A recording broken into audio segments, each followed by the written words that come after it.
Cambiamos de tema para contarles que realizar el bachillerato internacional era el sueño del jardineño Juan Andrés Tobón Urrego, quien estuvo por 2 años en el continente asiático y en su regreso a Colombia quiso compartir con otros jóvenes su experiencia educativa y su proyección como antropólogo. Veamos.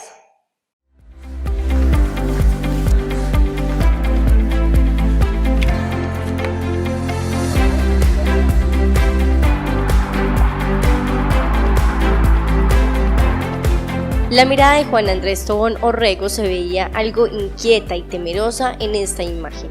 Tenía miedo de lanzarse a continuar sus estudios de bachillerato fuera de Colombia, pero eso pasó hace 2 años. Viajar a la República de Armenia y encontrarse con jóvenes de más de 90 países lo hicieron crecer como persona y sobre todo le permitió darse cuenta de que podía cumplir su sueño, que podía salir de jardín en busca de más aprendizajes. Apoyo que encontró en el colegio que lo graduó anticipadamente y en su familia, quien lo esperó con paciencia y muchos consejos. Bueno, mi nombre es Juan Andrés Tobón Urrego, tengo 19 años, soy jardineño de la vereda Caramanta y hace 2 años salí del colegio Miguel Valencia en Verdún y me gradué anticipadamente en el mes de agosto del 2018 porque me gané una beca para terminar mi colegio en el exterior.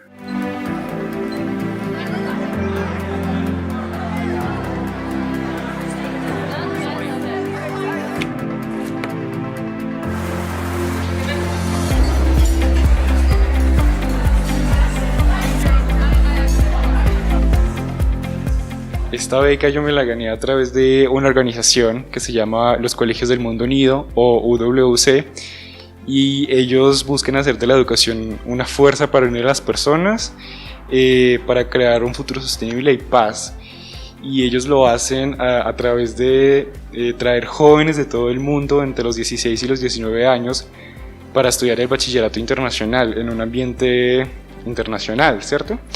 Entonces, cuando yo me presenté a esta convocatoria en el 2018, cuando quedé seleccionado, a mí me enviaron al colegio de UWC Dilijan en la República de Armenia, que es un país muy poco conocido para nosotros, y cuando a mí me dijeron, usted se tiene que ir para Armenia, yo lo primero que dije fue, ¿dónde es eso? Y lo mismo mis papás.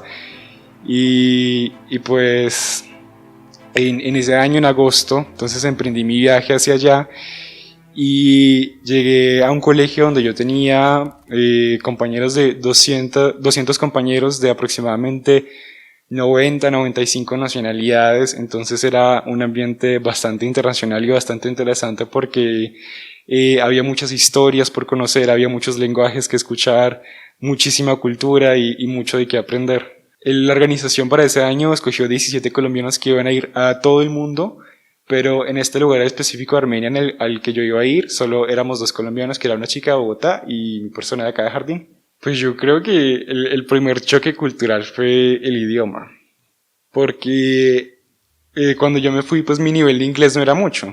Entonces, al llegar a este nuevo lugar y tener que hablar un idioma diferente, entonces siempre me pegó muy duro porque yo tuve que luchármela como para poder avanzar en este proceso de aprendizaje del idioma.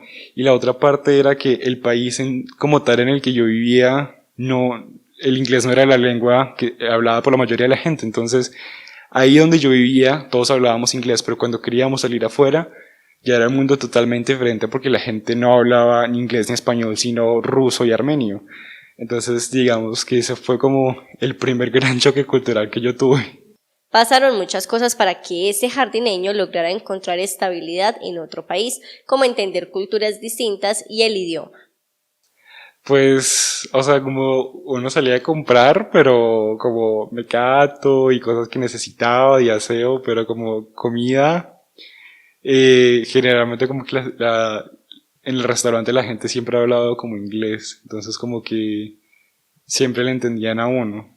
Y como que en el menú siempre todo estaba en inglés, a pesar de que no era un país en el que hablaban en inglés. Entonces como que no fue tan difícil, pero digamos que anécdotas graciosas tuve de otro tipo. Por ejemplo, la gente en Asia no está muy acostumbrada como a hacer como nosotros en Colombia, en general en Latinoamérica, como que tocamos mucho, abrazamos, saludamos de pico. Y eso para los asiáticos es muy raro, ellos no se tocan. Entonces cuando yo fui a saludar a una niña de China por primera vez, yo la abracé y ella se quedó así, no sabía qué hacer cuando yo la abracé. Entonces yo creo que esa fue una de las anécdotas más chistosas que yo tuve. Porque luego fue como, perdón. Yo creo que eso fue de lo más chistoso.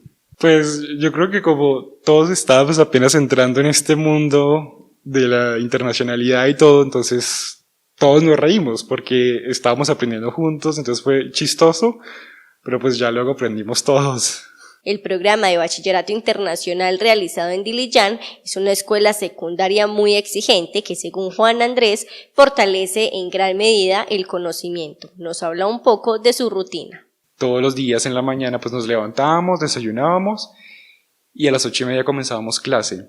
Y generalmente a eso de las 2, 3 de la tarde ya estábamos libres, pero después de eso, entonces había que hacer tareas, había que estudiar para exámenes.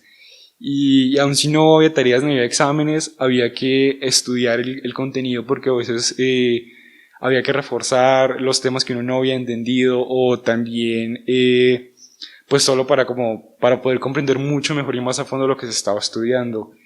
Y además de eso, de tener que estudiar y todo lo académico, también había un aspecto sociales que nosotros hacíamos bastante servicio a la comunidad.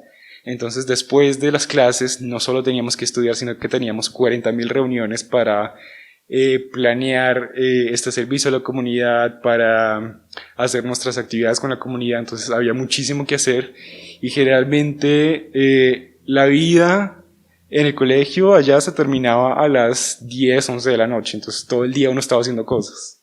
En este caso, el trabajo social de Juan Andrés era enseñar. A través de la conformación de un club enseñaba español, una labor que desempeñaba una vez a la semana y que requería mucho tiempo de preparación. Entonces los niños generalmente hablaban inglés, entonces era más fácil, pero había otros niños que no hablaban inglés y que había que utilizar otros medios como que nos ayudara gente que hablara ruso a traducirles. Entonces era un trabajo bastante grande y después de un año logramos sacar un grupo de niños que podía tener una conversación en español bastante fluida, y eso fue un trabajo muy bonito y en el que yo aprendí mucho. Y también hacíamos muchas otras cosas, como que visitábamos hogares donde cuidaban niños de familias de escasos recursos. Entonces, por ejemplo, íbamos una vez a la semana o un fin de semana y les llevábamos juegos, películas y un montón de cosas para que los niños se divirtieran y salieran, digamos, de esa rutina que tal vez tienen en estos centros de cuidado. Entonces eran trabajos muy bonitos. El trabajo en equipo enriqueció las diferentes formas de ver la cultura. Este ambiente internacional permitió que Juan Andrés empezara a practicar expresiones básicas en diferentes idiomas, como un simple saludo. Por ejemplo, en mi clase de geografía, que hablábamos sobre migración y sobre pobreza, entonces tener la perspectiva de una persona de este país del que estábamos hablando concretamente hacía la discusión mucho más enriquecedora. Entonces generalmente siempre trabajábamos en equipo y aunque cada uno tenía una lengua materna, el hecho de que todos hablábamos inglés entonces nos ayudaba a poder comunicar todas esas experiencias que enriquecían la clase. ¿Todas las clases eran en inglés? Sí, todas las clases, excepto por literatura en español, que ahí estábamos como los españoles y todos los latinoamericanos. El COVID-19 alertó en gran medida el campus de estudio. A 2 meses de culminar fueron enviados a casa los estudiantes y desde allí culminaron su proceso de aprendizaje. Armenia, una república que hoy día cuenta con más de 160.000 casos activos y 2.850 muertes, evitó que estos estudiantes se quedaran atrapados en medio de la pandemia. Eso fue un poquito traumático, la verdad, porque pues por allá en febrero nos enteramos pues de que había un virus en China que se estaba empezando a esparcir por el mundo, y pues en esos días no creíamos que iba a tener un alcance tan grande y digamos que no estábamos tan convencidos de que algo iba a pasar, pero cuando el virus tocó el país en el que nosotros vivíamos allá en Armenia, la situación se empezó a poner difícil. Y la cuestión es que Armenia es un país que está apenas saliendo de un proceso de recuperación de una revolución y de una pobreza extrema. Entonces, cuando las autoridades del colegio vieron que esto se iba a expandir tanto, ellos decidieron que nos tenían que mandar a casa inmediatamente. Entonces tuvimos que ser evacuados de un día para el otro. Yo me levanté quedándome y al almuerzo ya tenía un tiquete para venirme para Colombia así súper rápido. Entonces eso fue un poquito traumático porque dejar a estos amigos que habíamos hecho ya por 1 año y medio, que eran prácticamente nuestra familia, fue bastante difícil. Pero digamos que a pesar de todo eso, la virtualidad nos demostró que podíamos seguir en contacto, que podíamos seguir haciendo muchísimas actividades. Entonces, esos 2 meses de clase que nos quedaron faltando juntos, los seguimos haciendo a través de la virtualidad. Entonces, digamos que la pandemia fue bastante disruptiva, pero también nos demostró cuán fuerte podía ser nuestra comunidad. Entonces, fue algo interesante, pero también difícil.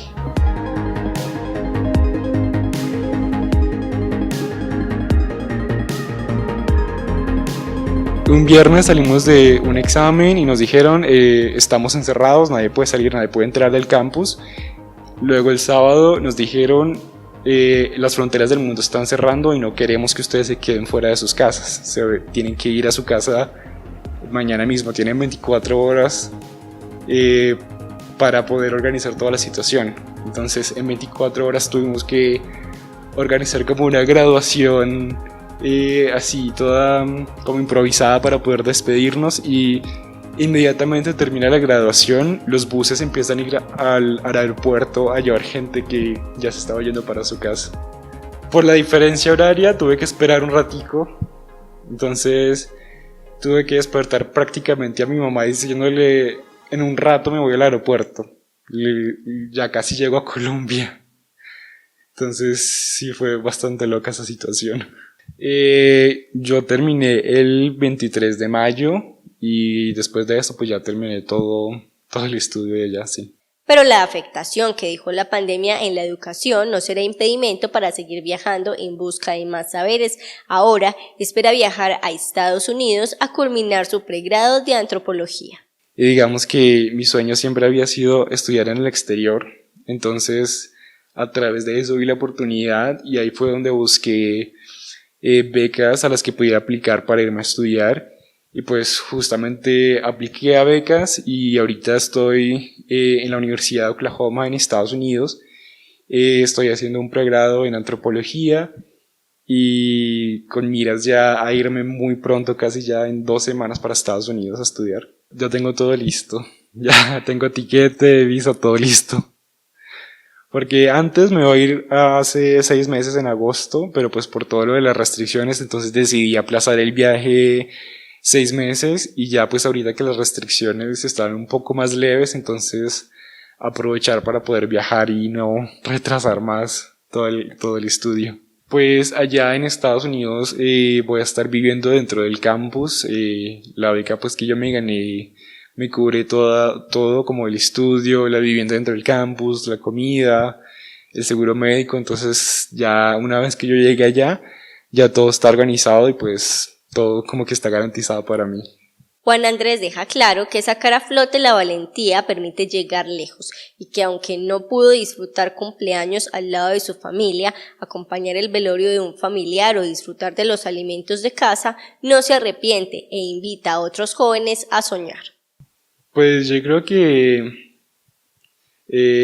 hubieron momentos difíciles, no sé, en los cumpleaños o de pronto cuando se murió un familiar o cosas así donde uno pues se sentía súper mal y quería estar acá, pero al mismo tiempo era como el sentimiento de estoy acá cumpliendo mi sueño, entonces tengo que ser fuerte. Esto es difícil, pero para poder obtener las cosas a veces hay que hacer sacrificios. Entonces a veces sí yo llamo a mis papás como me hace mucha falta, me hace falta la comida, la casa, pero ellos me decían, usted está ya logrando su sueño, entonces es muy duro, pero usted es capaz, usted puede. Entonces sí. ¿Cuántos años pasó vivir? En los 2 años pues vine una vez de vacaciones, sí, ya luego pues cuando me tocó venirme del todo. como que pues sí sufrí un poquito al principio, pero yo como que no se les decía porque ellos también estaban aquí sufriendo, porque era la primera vez que yo me iba a la casa y estaba muy chiquito. Entonces, para mandarles más sufrimiento, pues mejor yo lentamente me iba adaptando y ya. Ahorita la pandemia nos ha presentado muchísimos desafíos a todos porque a todos nos cambió la vida, pero también nos ha demostrado qué tan resilientes y qué tan fuertes podemos ser nosotros. Y yo creo que aunque es muy difícil y aunque a veces uno se puede sentir mal o puede estar pasando por un momento como de tristeza, lo importante es sentir eso, pero luego moverse. Entonces, el único limitante real que existe es uno mismo. Y si uno tiene los deseos y tiene la voluntad de hacer las cosas, pues entonces no va a haber mucho que lo pueda detener a uno.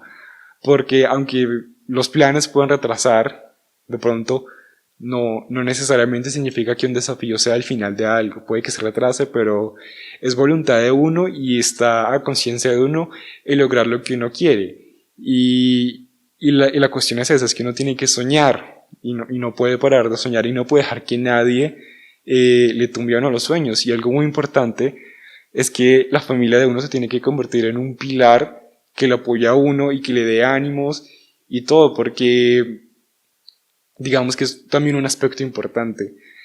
Cuando alguien te está apoyando, pues tú sientes más impulso, te sientes más animado a hacer las cosas.